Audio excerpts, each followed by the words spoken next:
Mi hermano me dijo, mamá falleció anoche, heredé todo, tú no recibes nada. Fue exactamente a las 6:47 de la mañana. El teléfono vibró sobre la encimera de la cocina, la taza de café tembló y por un instante todo el mundo se redujo a esa voz seca al otro lado de la línea. No fue el llanto lo que más me impactó, ni siquiera el absurdo silencio que siguió a sus palabras.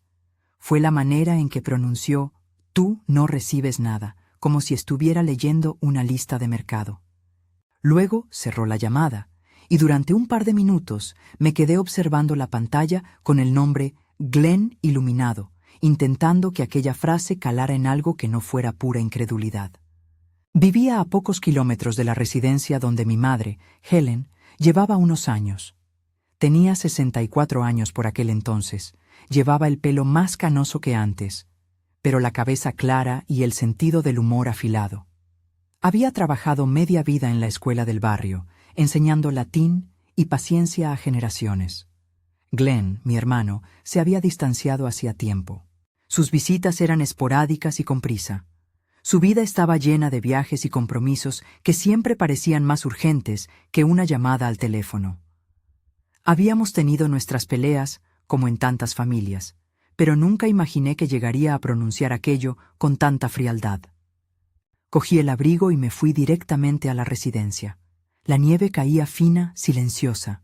En el retrovisor del coche vi la huella de las luces de la calle que se estiraban como un recordatorio de que no tendría marcha atrás. La recepción olía a café recalentado y a desinfectante. Dije mi nombre, pregunté por mi madre, y la chica del mostrador frunció el ceño, consultó el ordenador y dijo algo que me heló. No había ningún registro de fallecimiento. Su estado está estable esta mañana, afirmó. Algo no encajaba. Las pequeñas piezas comenzaron a aparecer, como si alguien hubiese removido un cajón viejo y todas esas pequeñas cosas hubiesen salido a la luz. Glenn había obtenido poder notarial sobre las cuentas de mamá poco antes de que su salud diese ese bajón rápido del que todos hablaban. Había gestionado la venta de la cabaña que llevaba en la familia generaciones, y en los extractos aparecía una transferencia significativa. $280,000 que habían salido de la cuenta que llevaba décadas manteniendo mi madre. Para colmo, había una nota en la que se mencionaba una operación médica con el nombre de un médico amigo de Glenn, el Dr. James Whitmore. No soy un hombre de impulsos, soy de los que comprueba 2 veces antes de dar un paso. Emma, mi hija, me llamó y me dijo que iba a venirse. No quería que yo lo hiciera solo. Contraté a un abogado, Robert Chen, que me habló con calma y sin dramatismos. Tienes que proceder con paciencia, Douglas. Necesitamos pruebas y no podemos situarnos en la emocionalidad. Pedimos los registros médicos, el historial de movimientos bancarios y hablamos con la dirección de la residencia. También, casi por instinto, contacté con una investigadora privada, Sarah Mitchell. Le dije una sola cosa al verla. Encuentra pruebas. Sarah tenía una manera de mirar que no dejaba margen a excusas. Revisó las cuentas y rastreó la venta de la cabaña. En un documento figura claramente el nombre de Glenn como receptor del pago. Habló con antiguos vecinos, con el antiguo cuidador de fin de semana, y encontró declaraciones sobre visitas inusuales del doctor Whitmore a la residencia y sobre jeringuillas o medicamentos administrados sin el consentimiento claro o registro adecuado. No quiero decir que todos los empleados fuesen corruptos, muchos eran gente sencilla haciendo su trabajo. Pero había patrones y, donde hay patrones, suele haber motivos para la sospecha. Mi primera reacción, al ver esos extractos, fue una especie de náusea. $280,000 no son una cifra cualquiera. Para mi madre suponían seguridad y la posibilidad de permanecer en su casa familiar el tiempo que quisiera o de ayudar a quien hubiera querido ayudar. Ver que esos fondos se habían movido sin su autorización fue como asistir al despojo lento de algo sagrado. Y ahí, en medio de esa mezcla de rabia y miedo, mi cabeza empezó a trazar preguntas. ¿Quién decide por ella? ¿Cómo obtuvo Glenn ese poder notarial? ¿Qué había pasado realmente con su ánimo y su lucidez? Un detalle que me dejó frío fue que la propia madre, meses antes, parecía estar cada vez más apartada por Glenn. Las llamadas que antes eran regulares se hicieron esporádicas. Las explicaciones que recibíamos, está un poco confundida, eran siempre ambiguas, sin datos firmes. Robert fue directo. Douglas, si hubo abuso de poder notarial, si hubo manipulación de medicamentos, no basta con indignarse. Hay que demostrarlo en términos legales. Después de unas semanas de trabajo conjunto, con Sarah en el terreno y Robert tramitando solicitudes, se produjo un giro que ni el más bravo de los guiones habría previsto. Recibí una llamada en un número que aparecía como oculto. Era tarde. La luz de la residencia ya estaba casi apagada. La voz al otro lado, débil, entrecortada, pero con una claridad que me atravesó, dijo: «Hijo, soy yo». Me tembló la voz por primera vez. No cabía la menor duda. Era mamá. Me pidió que fuese a su habitación. Me preguntó si podía pasar, y cuando me vio, sonrió como solo ella sabe sonreír, con esa mezcla de picardía y ternura. Sentados frente a frente, con la lámpara de la mesita proyectando sombras amables sobre sus manos, me confesó algo que cambió el rumbo de todo. Había fingido deterioro cognitivo. No por diversión ni por manipular los sentimientos del resto. Me lo dijo con una determinación que se mezclaba con fatiga. Lo había hecho para saber quién la protegería y, sobre todo, para destapar algo que olía a traición. Había accedido a eludir la apariencia de firmeza porque sospechaba que Glenn no era quien decía ser. Me explicó, entre sorbo de té y pausa, que había hablado con un abogado de confianza, que había diseñado una estrategia para recopilar pruebas sin poner en riesgo su integridad física, y que necesitaba saber hasta dónde llegaría su propio hijo. Aquella confesión fue una mezcla de alivio, congoja y admiración. Admiro la lucidez de alguien que, reconocida la soledad y la vulnerabilidad, decide tomar las riendas de su propia dignidad con astucia. Pero también me llenó de preguntas. ¿Cómo había permitido que llegase tan lejos? ¿Por qué no lo habíamos visto? Mi madre me miró con una sonrisa pequeña y dijo: «No era momento de hablar en público. Teníamos que dejar que hiciera su juego». Ella no buscaba venganza, quería justicia, y estaba dispuesta a colaborar. Robert, Sarah y yo trazamos un plan que, en realidad, fue la conjunción de la prudencia legal con la necesidad de protegerla. No voy a dar detalles técnicos ni sugerencias de cómo replicar lo que hicimos. La legalidad de medidas como grabaciones o cámaras varía según jurisdicción. Nosotros actuamos en Ontario y trabajamos siempre con autorización legal y en coordinación con la policía. Lo que sí puedo decir es esto: cada paso estuvo supervisado por profesionales. No improvisamos nada. Había un objetivo claro: reunir pruebas que demostraran la manipulación y el abuso. Mientras tanto, Glenn siguió con su apariencia impecable. Llamadas elocuentes a la familia, mensajes de condolencia superpuestos a correos, con solicitudes de firma de documentos y, más preocupante, intentos por influir en decisiones médicas. En una ocasión, que Sarah y las grabaciones internas terminaron por confirmar, Glenn intentó que mamá firmase documentos de transferencia cuando ella estaba somnolienta, tras una visita que Jamie, la enfermera de turno, describió luego como poco habitual. En otra, el personal anotó suministros de sedantes que no estaban justificados por patologías registradas. El doctor Whitmore, un amigo de Glenn, estuvo presente en varias de esas citas y aparece en los registros firmando recetas que nunca debieron administrarse sin mayor control. Hubo noches largas de revisar papeles. Una y otra vez miré el extracto con la cifra que cambió todo: 280,000. Aparecía una transferencia a una cuenta asociada a Glenn y, por separado, la venta de la cabaña familiar a nombre de una sociedad que, casualmente, estaba vinculada con Patricia, la mujer de Glenn. Todas esas piezas encajaban en un patrón de aprovechamiento progresivo. Primero obtener el acceso legal, el poder notarial, después gestionar activos y finalmente, si nadie lo impedía, convertir la vida de mi madre en un recurso para sostener un estilo de vida que no tenía respeto por su voluntad. Nuestros aliados fueron la evidencia y la paciencia. Sara trajo testimonios, correos borrados recuperados, fotos de visitas y, lo más decisivo, un video donde se veía claramente a Glenn presionando a mi madre para que firmase algo mientras ella apenas podía sostener la mirada. Robert preparó las órdenes y coordinó con la policía local. De nuevo, insisto, todo se hizo con asesoría legal. No éramos fiscales ni jueces, solo queríamos exponer una trama de abuso y poder para que la ley actuase. Hubo un momento en que temí que todo eso no bastase. Glenn era carismático en público y había contado su versión a quienes aún le daban el beneficio de la duda. Sus discursos en la familia, calmos y autoritarios, tenían la habilidad de hacer que la gente aceptara su relato sin pestañear. Patricia, su esposa, repetía la versión de Glenn con vehemencia, como si defenderlo públicamente fuera su manera de proteger algo propio. No voy a negar que fue doloroso ver cómo algunos familiares prefirieron creer la cara limpia antes que las pruebas. El plan que diseñamos para desenmascararlo no fue el de montar una escena espectacular sin sentido, sino el de provocar la evidencia por la vía más sencilla, dejar que sus acciones hablaran. Con la colaboración de la policía, de la residencia y del equipo médico responsable, se permitieron ciertas visitas controladas y se registraron interacciones. Y llegó el día en que todo se precipitaría.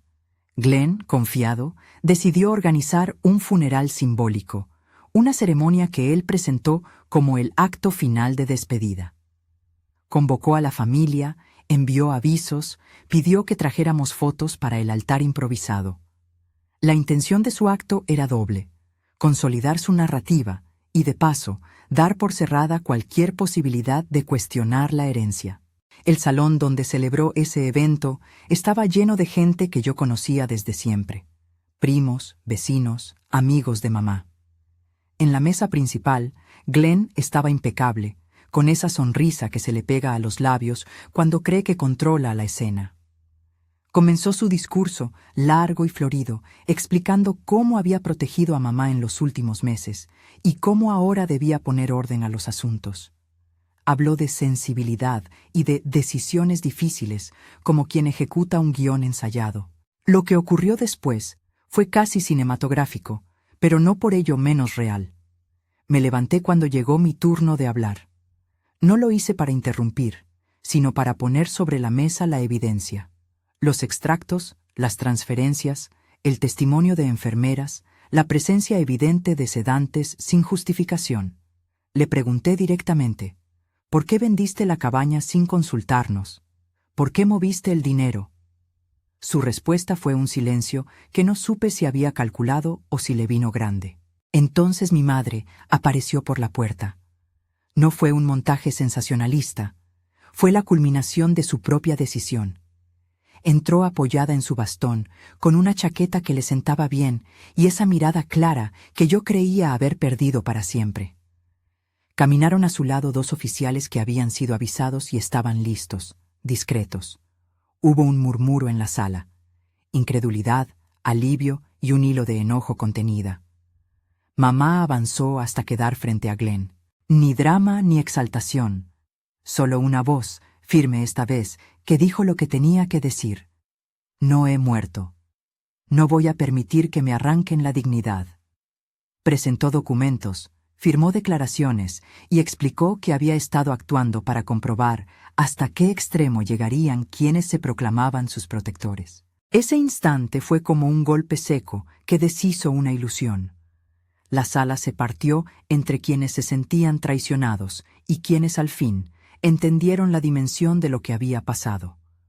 La policía explicó que había motivos para proceder con detenciones inmediatas.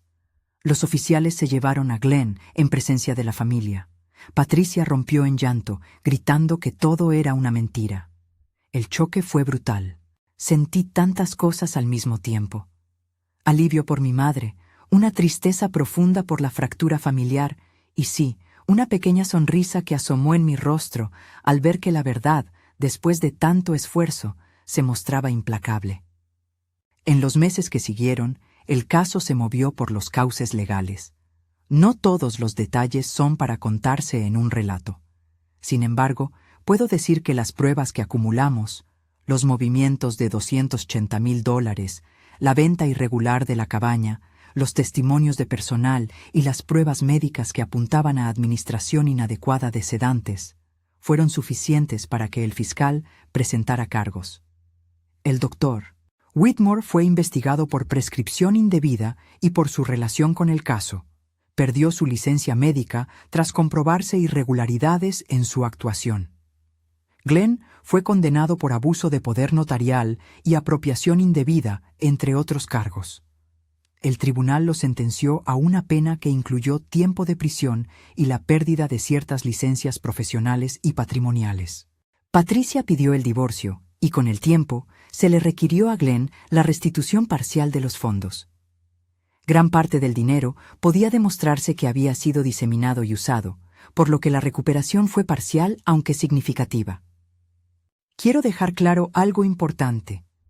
No estoy glorificando la venganza ni celebrando el sufrimiento humano. Nada de lo vivido cura el daño emocional que una traición así provoca. La justicia, en este caso, actuó sobre pruebas acumuladas y con la supervisión de autoridades competentes. No prometo que resultados iguales se obtendrán en todas las jurisdicciones ni en todos los casos. Lo que funcionó aquí fue la conjunción de paciencia, profesionalidad y la voluntad de mi madre para asumir un riesgo calculado con asesoría legal. Después del juicio, la vida retomó su curso con heridas que tardarían en cicatrizar. Mi madre decidió mudarse cerca de mí. En la mañana en que se instaló en mi casa, la nieve volvió a caer. Pusimos una mesita con una foto antigua de ella enseñando en la escuela y una maceta que había pertenecido a mi abuela. Aunque recuperó parte del dinero y, lo más importante, su dignidad, lo que realmente le importó fue la oportunidad de ayudar a otros que estuviesen en situaciones parecidas. Con una parte de lo recuperado, y con donaciones que empezaron a llegar al conocer el caso, fundamos un pequeño fondo para la protección de ancianos en nuestra comunidad, para abogados dispuestos a tomar casos de denuncia, para iniciativas de concienciación, para asesoría a familias que sospechasen de abuso. No queríamos crear una maquinaria judicial, solo una red de apoyo que evitase que otras personas sintieran la angustia que nosotros sentimos. La creación del fondo no borró el pasado, pero sí le dio sentido a la lucha. Vi a mi madre sentarse con voluntarias y contar su experiencia con una mezcla de ironía y serenidad. Fingí estar en la luna para ver quién me rescataba de la oscuridad, dijo una vez frente a un grupo reducido. Su relato nunca fue un espectáculo, siempre fue una lección. Ella insistía en una idea que me quedó grabada. Mostrar amor no es esperar que te lo devuelvan. A veces es pagar un precio para que alguien aprenda a comportarse como es debido. Con el tiempo, la comunidad respondió. Llegaron llamadas de otros hijos preocupados, de vecinas que habían detectado cambios en los patrones de visitas a su familiar, de trabajadores sociales que pedían recursos para ofrecer orientación. Robert siguió colaborando, ofreciendo charlas sobre poderes notariales y sobre cómo identificar señales de abuso financiero sin entrar en tecnicismos legales. Sara continuó su trabajo, aceptando casos que requerían investigación serena y rigurosa. Todo esto ayudó a que el fundillo tuviera una vida más allá del clímax del juicio. Se convirtió en una pequeña plataforma para que los ancianos tuvieran una voz cuando las suyas eran acalladas. En la intimidad, tuvimos conversaciones que valen más que cualquier sentencia. Una noche, con la nieve marcando un silencio casi litúrgico en la calle, mamá y yo nos sentamos junto a la ventana. Ella tomó mi mano, la apretó con una fuerza que, en su fragilidad aparente, era la de siempre, y dijo: «Douglas, no lo hice para demostrar que tenía razón. Lo hice porque no podía confiar en que ninguno de los nuestros vería lo que yo veía». Le pregunté si le había dolido fingir, si había sentido que traicionaba la confianza de algunos familiares. Ella negó con la cabeza. Hice lo que tuve que hacer para que la verdad no fuese enterrada con un epitafio falso. Es duro, hijo, pero prefiero la verdad, por espinosa que sea, a una paz forzada y llena de ladrones. Esa tarde, cuando me dijo aquello, Sentí una mezcla de alivio y responsabilidad. Alivio, porque estaba viva y de vuelta con nosotros. Responsabilidad, porque la lección no terminaba en el tribunal. Nos tocaba, como familia y como comunidad, reconstruir la atención a quienes estaban expuestos a ese tipo de abuso. Le prometí que seguiríamos trabajando en ello. Y acerca de Glenn, su sentencia trajo consecuencias más amplias. La prensa local siguió el caso por un tiempo, no por morbo, sino por el ejemplo de cómo la ley puede proteger a los vulnerables cuando hay voluntad y pruebas. Aún así, el daño emocional en la familia fue profundo. Hay heridas que el tiempo suaviza, pero no elimina. Miembros de la familia tomaron posiciones irreconciliables, otros se alejaron.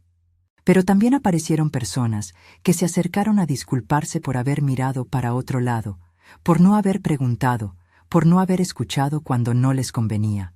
Eso, aunque tardío, también contó. He pensado mucho en el concepto de herencia.